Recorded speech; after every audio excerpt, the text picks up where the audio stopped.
Welcome to another unboxing from the playersaid.com. My name is Grant.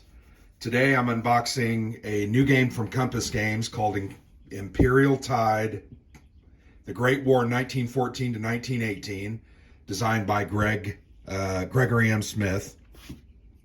Greg is typically known for his solitaire games, but this game and system is based on the Pacific Tide system from a couple of years ago, and looks at World War I at the strategic level and uses cards to do it. So first impression of this game, and actually a couple of other Compass games that I've received this year, this is a really great production.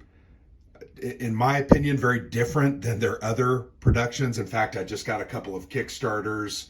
One I thought was superb, Barbarian at the Gates in its production.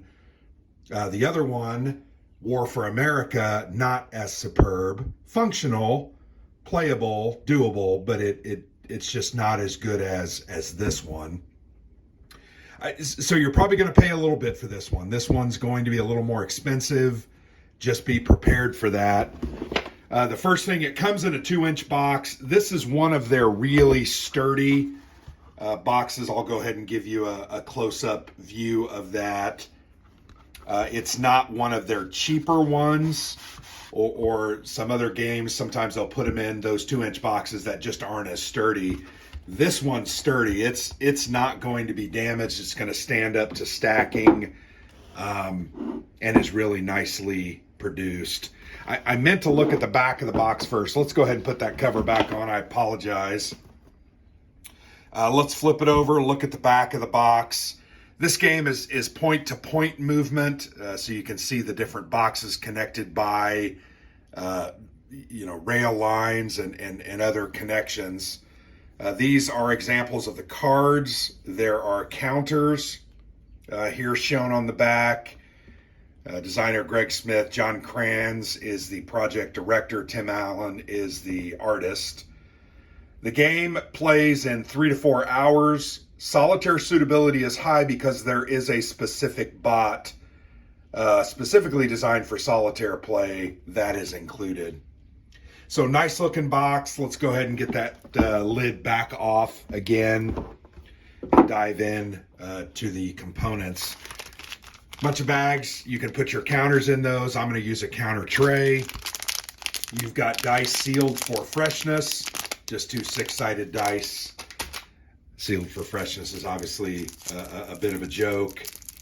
So let's go ahead and look at the cards first. They come in this sealing bag. I will probably get rid of that and just use one of these other bags to store them. But you'll notice there are Central Powers cards, and then there are Allied Power cards, and these are mixed together, so you will separate those when playing the game.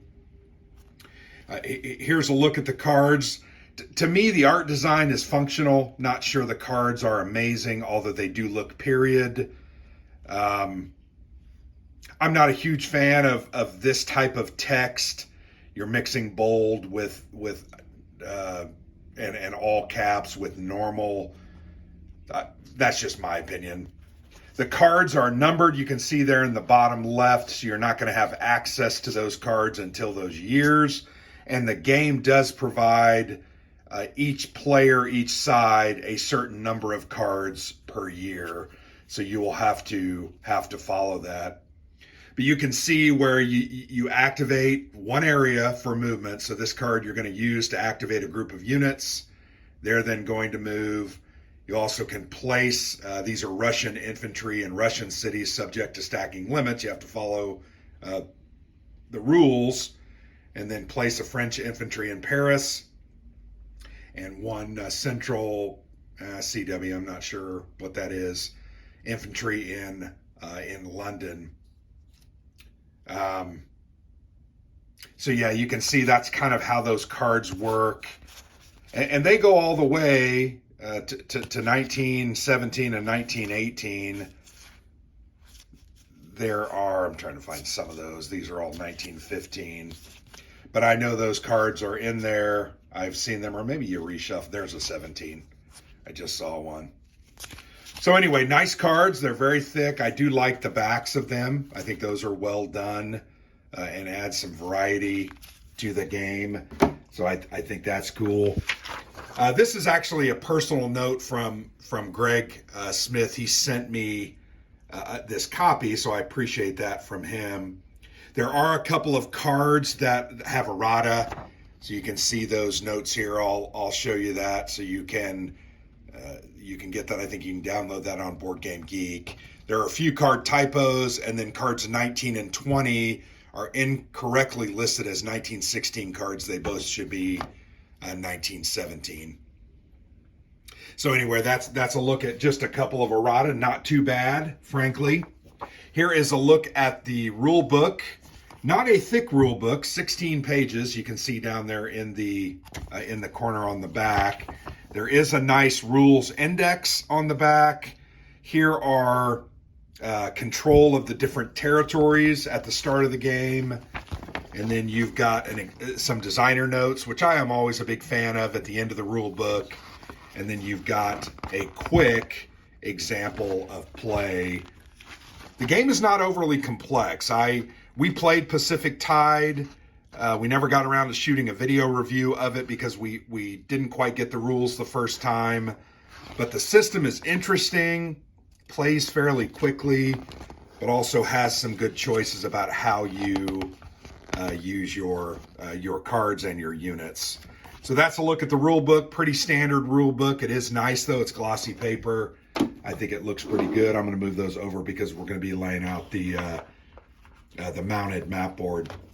The next thing I'll pull out here is a Solitaire Aid.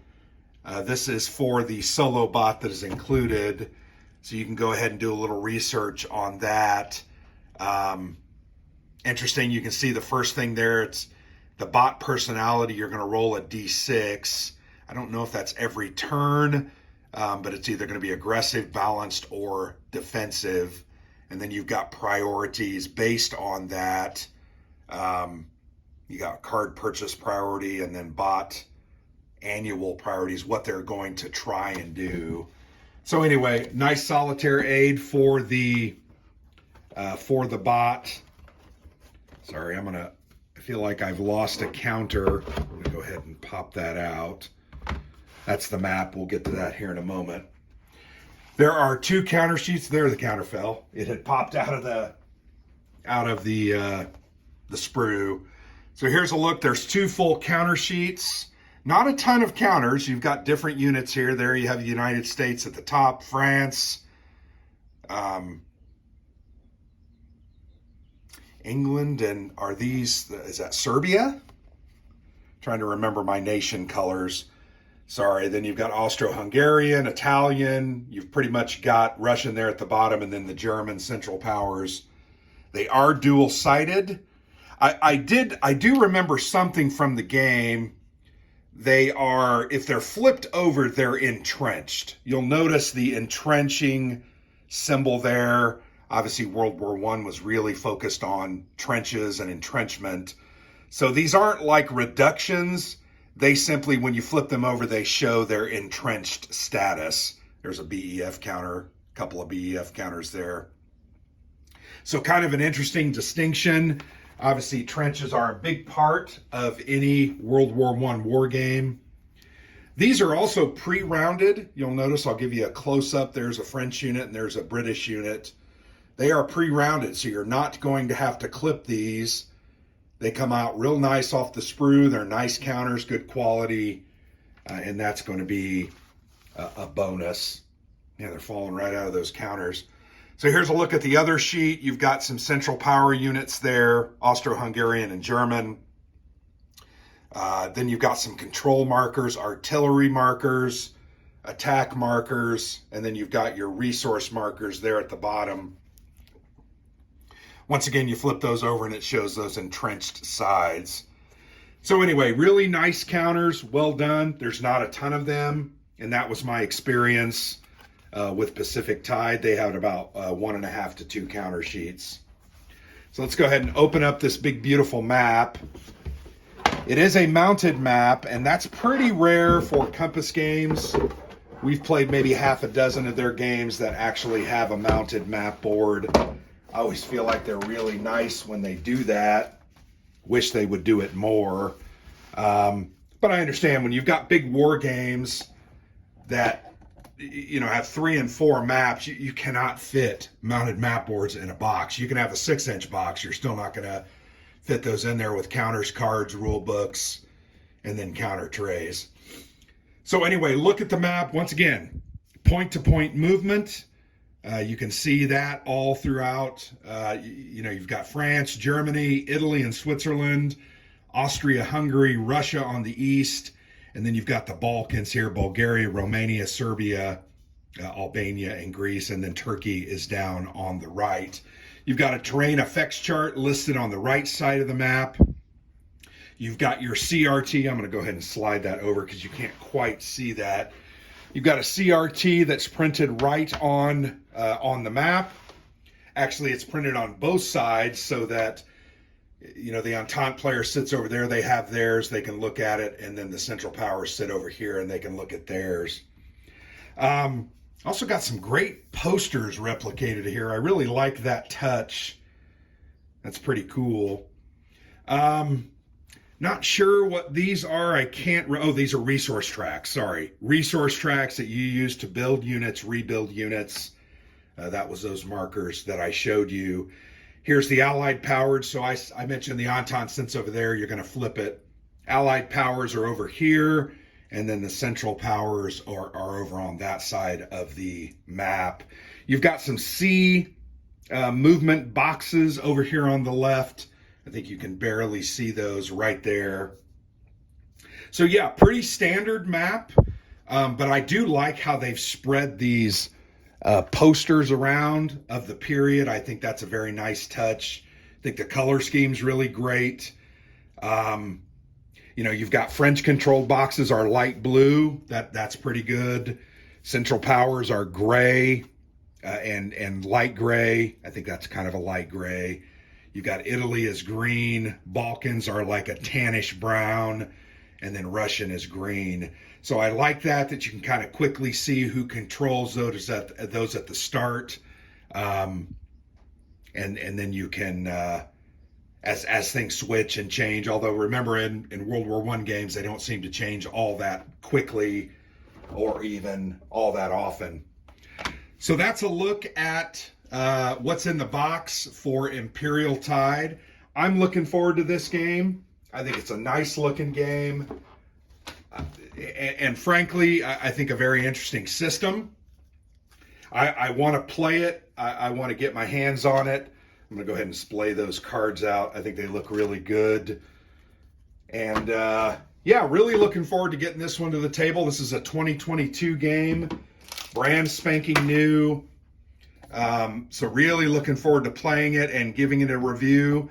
Greg is a great designer. He does a lot of solitaire games, but this is a 2-player game that has a solitaire bot option. So looking forward to playing this. Hope you enjoy the unboxing.